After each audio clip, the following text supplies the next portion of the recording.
Here's an example of an absolute value equation. Remember the thought process here. We're taking the absolute value of some quantity. And the absolute value, I'll spit it out here, the absolute value of that quantity is supposed to be 12.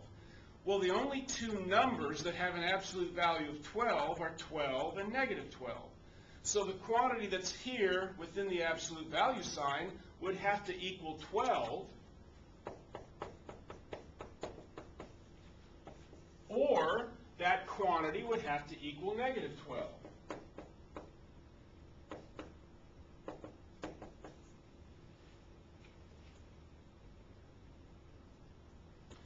And we have two quadratic equations we can solve in order to find the solutions of that original absolute value equation. So let's take this first quadratic equation. Let's put it in standard form. Oh, I'm hoping it's factorable.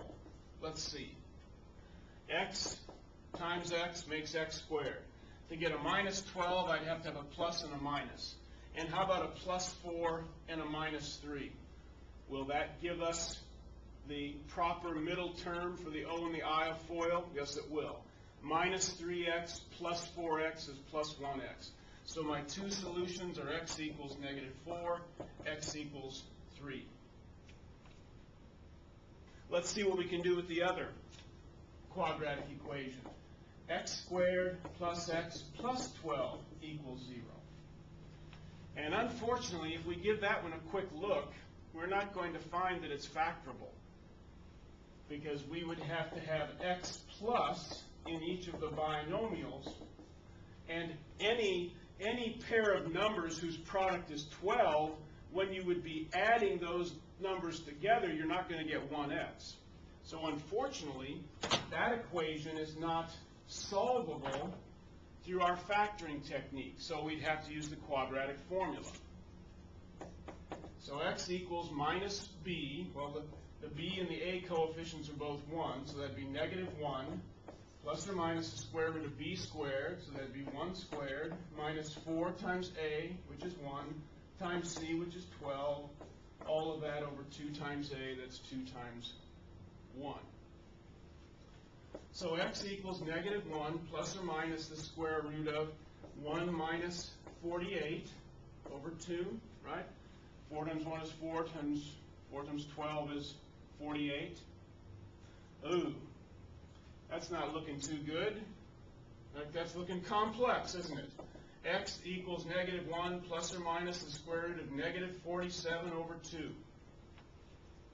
Negative 47, that's negative 1 plus or minus the square root of 47i over 2. Can't simplify the square root of 47. I handled the square root of the negative with my imaginary unit I. And remember, when you have complex number solutions, you separate that into the real number part and the imaginary number part. So we do the division rather than having it as one big fraction. Negative 1/2 plus or minus the square root of 47 over 2 times I. And believe it or not, even though we don't have to check them, when we're solving absolute value equations, we don't have to check our solutions, although it's not a bad idea to do so.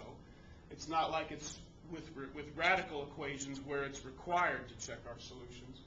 Believe it or not, these solutions work in the original equation. I actually tested them myself one time just to be sure.